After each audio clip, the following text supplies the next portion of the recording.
welcome to another edition of Saving the Association. I'm your host, Tanner Simmons, along with my co-host, Brett Vriesman. Hello, Brett. Hello, sir. Good to have you. Nice Nuggets hat there. Jokic doing things to make you proud to wear that. Yeah, no, great player. You got a Valanciunas beard going yourself as well. Yeah, not quite as big. I'm trying to keep it trimmed up just a little bit. Yeah, no, it looks a little more polished. Today we've got a really exciting show. We are going to talk, drumroll, conspiracy theories. Ooh. There's a million. We had to kind of pare this down, and Brett and I don't really know the depth of each of our theories that we're going to talk about, so this should be fun. As a small market fan, I had to really restrain from just going off for about an hour straight on all the things that, quote-unquote, happened to my team and are continually happening to my Utah Jazz. But I want to start with... Hold on. Before we get started, Tanner, in honor of this segment... Oh. got this the Hershey's Kiss in the house. Yep. Look, who made that? You make that or your wife make that? My wife is a little more crafty than me. My wife. My wife. It's been nice. That's great. I'm going to have a hard time focusing. My conspiracy to start, and this is a guy that I personally have issue with, so it's hard for me to defend him here, but there's a guy who has had some serious tough luck and bad breaks with a particular referee, and I'm talking about none other than CP3 Chris Paul and his bad luck with referee Scott Foster. Now, Brett, Chris Paul has played in 20 games in the playoffs where Scott Foster has refereed. Do you want to take a guess at his record in those games when Scott Foster is refereeing? Let's say 5-15. Not bad. 3-17. Oh, wow. And at one point, Paul's teams had lost 13 straight games where Foster had refereed. Now, my conspiracy is not just that. Obviously, the two of them have issues. There's different clips. Paul's been ejected by Foster. It's noted that there's not like a super healthy relationship there. Paul's a tough character. Like, he's a great player. I always had issue with him because my favorite point guard at the time, Darren Williams, was kind of the comparison, but Paul's clearly outlasted him and I think kind of checks a lot more boxes. But he is one of those guys that I think rubs a lot of people the wrong way. Now, my theory is that the NBA has a vendetta against Chris Paul and does not want to see him win a championship. Now, why do you say that? Well, he was poised to join a pretty great organization a number of years ago, but the trade was vetoed to the Los Angeles Lakers, if you remember, by the commissioner. That's very rare that it happens. I mean, we just saw Luka Doncic get traded for an aging AD, and again, no problems to the Lakers. Additionally, his teams have continually come up short. He's never really kind of overcome and gotten over the hump, despite having the tools, having good coaching in place. Some of those Clippers teams are really well equipped. But again, I think he's one of the guys that the NBA does not want to see go all the way and get an NBA ring. It's a long shot, but I kind of believe it. And I think there's a handful of guys who just weren't destined to do it. But it feels like he's had some strange roadblockers, including a Mr. Scott Foster. Yeah. I'm trying to evaluate your conspiracy theory here, Tanner. Yep. The one thing I will say that gives maybe a little bit of credit to that idea would be when that New Orleans trade was going to happen and the league vetoed it. I think New Orleans was about to get sold. Yeah. They're in the midst of trying to sell it. And I'm curious if maybe Chris Paul said some, I don't remember back enough, like maybe he said some disparaging things against the league. I don't remember the details of that. But you are right, from that point on, everywhere Chris Paul went, it just didn't seem to be enough. Yeah. But I would actually, he was pretty injury prone too. I felt like about every second round of the playoffs, he had like a pulled hamstring or something like that as well. So my only poo-poo to your theory, would be just I think it was more about his injuries. Because when he was with Phoenix even, didn't he get hurt? He did, yes. And again, there's a lot of minutes asked on him, particularly in the playoffs, and given his size and his physique. Chris Paul never really had like tons of definition. He wasn't known as that type of player. He's a little on the shorter side, probably 6'2", and stout, but not the kind of guy that you would like compare with a lot of the other endurance athletes. I do think, again, his surrounding pieces were always there. The competition. I mean, do you remember they blew an insane game to a Josh Smith team, a Rockets team that was dead in the water essentially when Harden was on the bench. And their bench came back and stormed back and took over and beat them in that series, where there's just been a lot of strange stuff going on. But yeah, I mean, obviously with any of these conspiracy theories, I don't have hard evidence. The 3-17 against Scott Foster is wild. That is interesting to me. That's a lot. I mean, I was shocked to see that stat. I thought it was going to be a lot higher than that. Yeah, that's really interesting. Yeah. You'll probably hear me say this multiple times in this show, but I'm not a huge conspiracy theory guy. But with that hat on, I'm not superstitious, but I'm a little superstitious. Yeah. But I'm going to say that in the early 2000s, the Lakers were the team that needed to be. Jordan had retired, or we thought, and so who's the next superstar? It's Kobe. Who's the biggest face of the league at the time? Shaquille O'Neal. Who needs to be getting to the championship? Them. And I thought the 2000s Western Finals against the Blazers, there was a lot of really convenient foul calls that went the Lakers' way, and there was a number of times where I felt like the refs kind of gave the advantage to the Lakers. And I don't think that I think the league has enough integrity, hopefully, that if a team's just killing somebody, they can't do much about that. Yep. But if a game is close, there's certain things you can do to keep a game maybe a little bit closer. Yeah. And that's, I think, where the fouls comes into play. Sure. Because then the 2002 Sacramento Kings series too, that Game 6 that led to that big Game 7 to extend it. I think that those two moments were probably the most that I saw that I was like, I don't know how I feel about this. This feels like fishy. And the Kings game was conveniently where? Yes. In LA. Under the bright lights. Yep. With the nation watching. Right? Yeah. And again, I think David Stern, a businessman above anything, was interested in having eyeballs on the up-and-coming team, the dominant passing of the torch from the Bulls to then the Lakers, and this team being successful. And ultimately, dynasties, for better or worse, are good for the sport. Every year we complain that it was Cavs versus Warriors over and over. We watched the heck out of those finals, man, because there was something at play, and you were rooting hard one way or the other. And such a big market as LA, it felt like, they felt inevitable. Zach was small. I think if Sacramento goes to the finals, they get it done, too. That's kind of the sad part. I can say that as a Jazz team who's been there and just kind of ran into the wrong people at the wrong time. But, I think there's definitely some weight behind that. The foul disparity was crazy. Shaq recently was confronted in an interview where Mike Bibby asked him straight up. And he said, what you don't realize is we made a ton of our free throws that game. And it's like, okay, I get that. But still, should you have been in a position to be shooting all those free throws? And do the refs need to make an intentional effort to keep it somewhat level and almost be mindful of, all right, this team's been in the line 12 times, this team's been in the line twice. And I know it's way higher than that. Yeah. How much do we do makeup calls or do we not call things? And Shaq would be an absolute nightmare to officiate because he's so strong that I'm sure your first instinct is not to call a foul because of how strong he is, but he draws so many fouls because he just kind of physically overpowers everybody despite their best efforts to knock him down and hit the ball. So I don't know. I'm not a Laker fan, so I actually totally agree with you here. But the history books say otherwise. Yeah. It's a tough one. So one more that I think is an interesting development. We used to have a team in Seattle with the Sonics, in Vancouver with the Grizzlies, who then relocated to Memphis. And the NBA's kind of had this ongoing discussion for the last 5 or 10 years about when's expansion happening, right? There's so much talent. Isn't that the joy of watching right now is how much talent is in the league? And that's despite all the injuries. You flip on the channels and it's man, there's so many good players.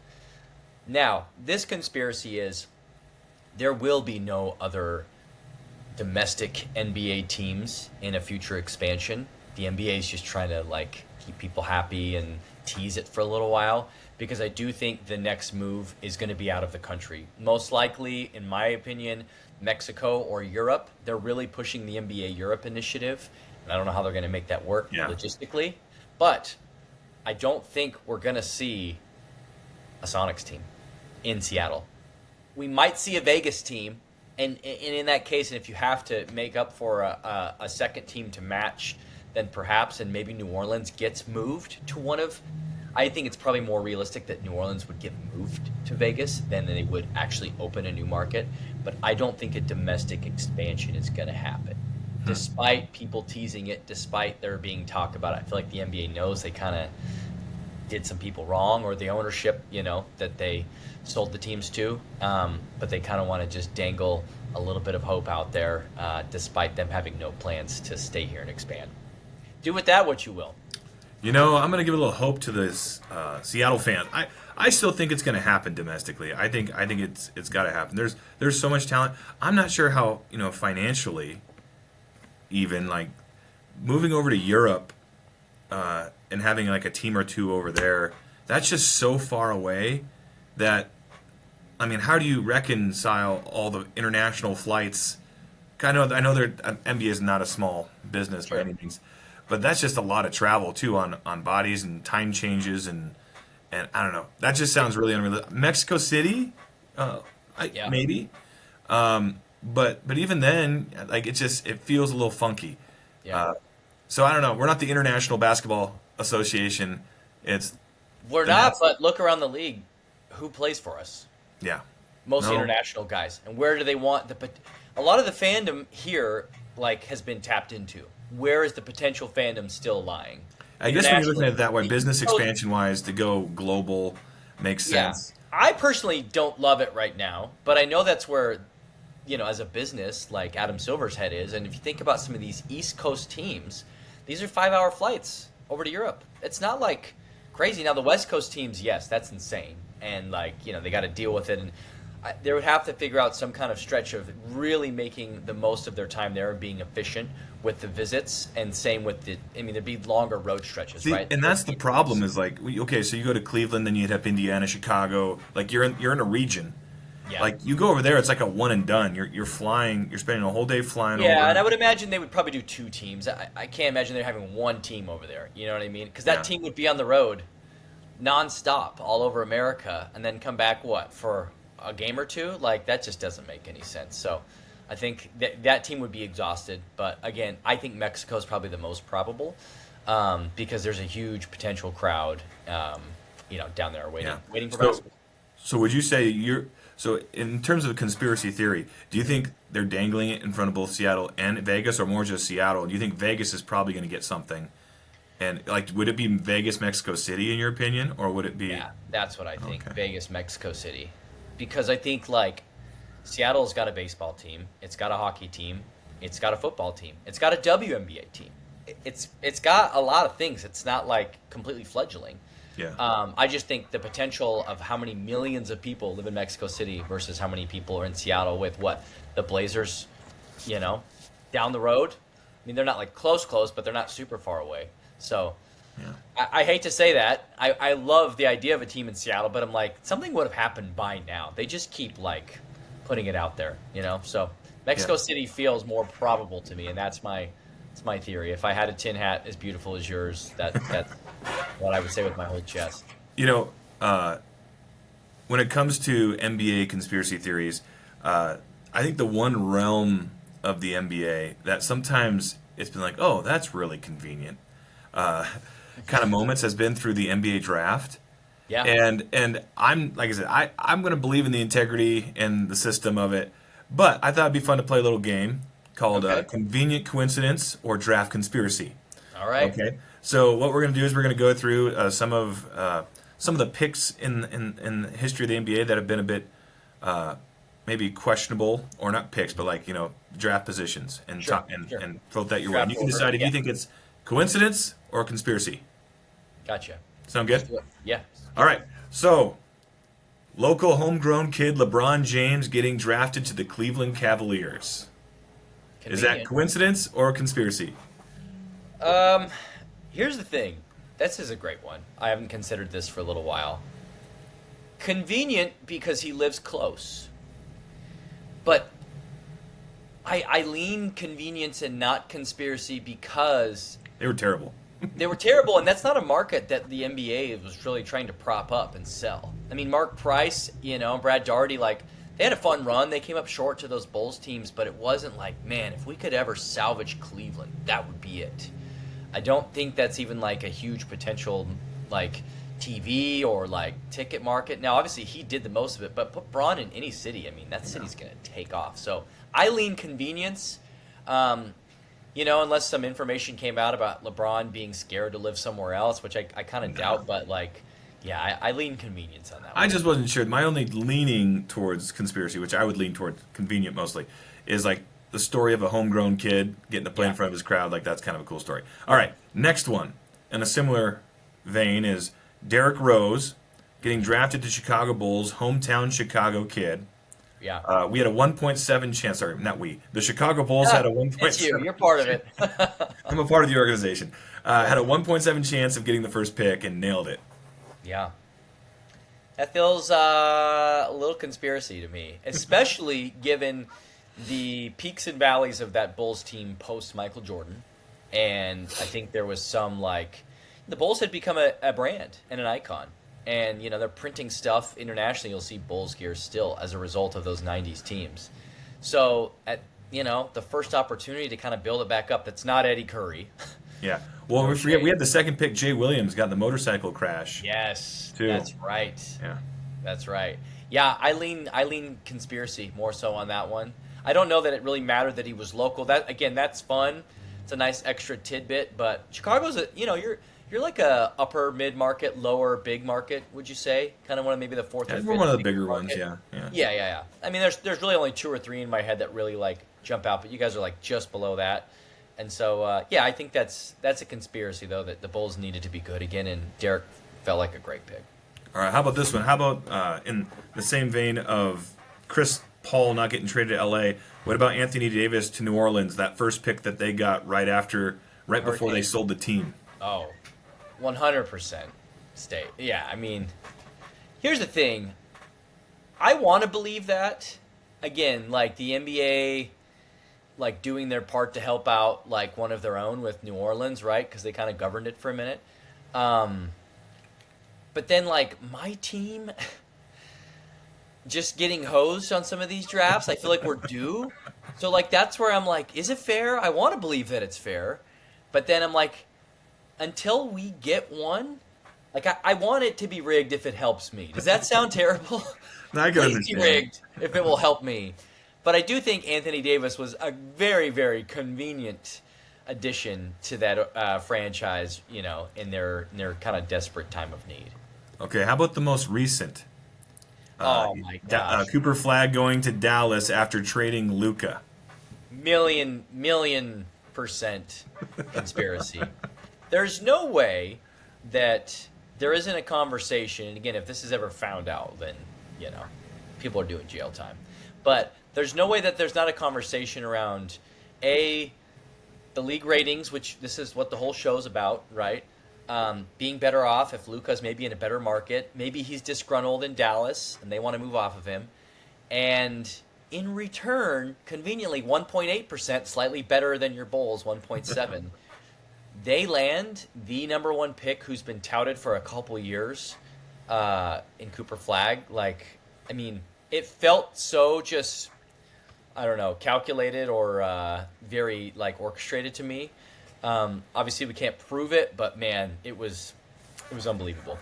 Yeah. I almost want, the hard part of that makes it, like, not conspiracy for me is if Kyrie doesn't go down with the ACL injury, yeah, we're probably talking a playoff team for Dallas. But I almost wonder if, like, once that happened, like, maybe Dallas is trying to hook LA up or the league up. I don't know. Who knows what's going on really behind the scenes? Because that trade is still just so weird. So weird. So weird. So weird. And the draft pick's even weirder. I mean, the combination of the two things is where I really scratch my head. All right, here's another one. I've got a few more, then we'll be done with it, okay? So how about Cleveland getting 3 out of 4 first picks after LeBron left them in the early 2010s? So this is a conspiracy theory contingent on you thinking LeBron went to Miami as a forced super team to go win titles and maximize his legacy or career or whatever, and maybe to be in a bigger market. I personally just think LeBron was a young, growing kid who didn't go to college and was like, all right, this is what I was drafted into. It didn't work after, 7, 8, 9 years. And then he goes to Miami with D Wade. I mean, I don't think the league was trying to make restitution. I think sometimes it's just how it falls. And some of those were bad draft picks. I mean, like, I love Wiggins. He's fine. Anthony Bennett, terrible. Yeah, Kyrie's awesome. Good, but like, yeah, I think it was more of a convenience and less of the NBA trying to like make good when their biggest star left, because then you'd have to basically think their hand was in LeBron leaving to Miami. Yeah. So, anyways, the next one I have is. What do you think about it? Well, here's what I think. I think that when LeBron pissed off the majority of like humanity going to Miami. I'm just surly because he was almost going to pick the Bulls, but he would have been my favorite player. Let's be real. But yeah. nah, I still okay. Anyways, but when he picked to go to Miami, I think the league, being as smart as they are, this is my conspiracy hat being worn out. I think that they were hoping, hey, if we get some young players next in Cleveland, what a great story of the homecoming of the king. And setting them up with assets so that LeBron could return and have this like super team. You thought it was a future play Mutual for play. LeBron to stash. Well, here's what I think. I think that LeBron left because LeBron left. He wanted to win elsewhere. Agreed. But I think like the league felt sorry for Cleveland, and to like throw the fans a bone because they just lost their guy. I think they gave him that first pick, and then I think after that first year where they didn't win in Miami, and they're like, oh, I wonder if maybe we give some more picks to Cleveland. There's a homecoming reunion and I'm digging deep, but I'm just saying maybe I would guess that it's more coincidence. So but let me ask you this: we're talking about what the league thinks, right? And then there's what people think too. If LeBron doesn't announce his departure on the decision, is it as big of a wave and is everyone as disgruntled as they are? If it's not a national televised thing in front of the Boys and Girls Club, and if he would have privately just like taken time and decided to go there, I think it would have been like, whoa, that's crazy. Yes. But not like, dude, you just ripped our hearts out and yeah.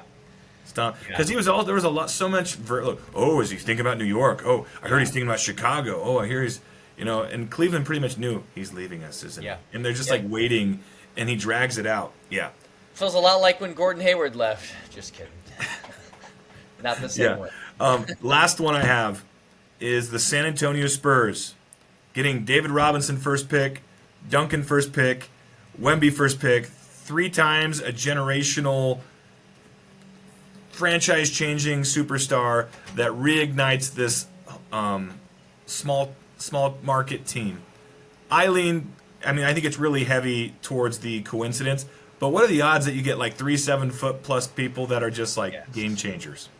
So that's where I struggle on this one. Is there's certain drafts where, oh, okay, you got the number 1 pick, big deal. Like, there's not anybody that's going to alter your franchise and maybe the game. I mean, Wemby's going to change the way the NBA and basketball is played. We've seen stuff this year we've never seen in our lives.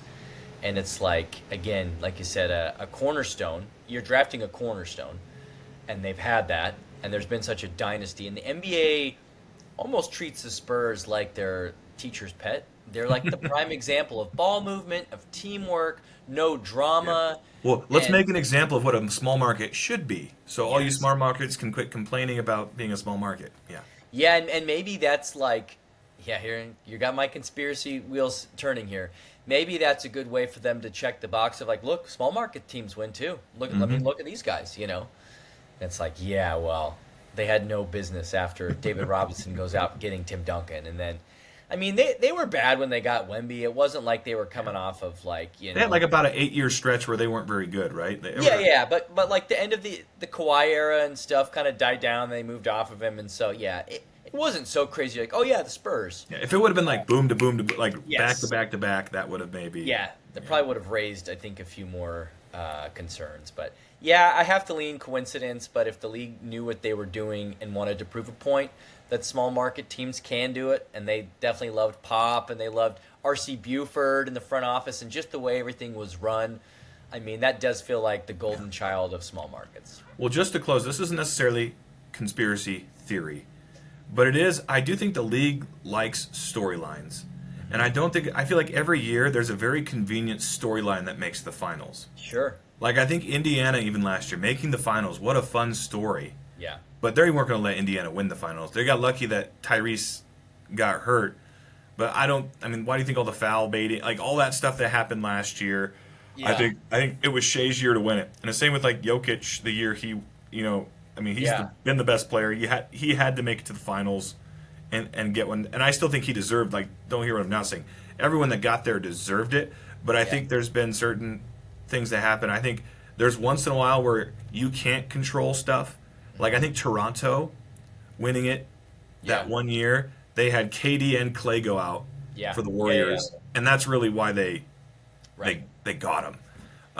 But then even then, you can still have a storyline. Hey, it was Canada's first championship, so you can still have fun with that. But yeah, no, it's true. I mean, there's got to be some angle or some, like you said, narrative that you can really buy into. It's drama, right? I think that's why we love the NBA so much. It's like it's dramatic, and it's the same 30 teams, but there's different kind of seasons, and there's different players, and there's different people that come in and out of these systems, and belief in a team and doubt in a team. And so Indiana's a prime example of that. Where I thought they had a chance was Oklahoma City.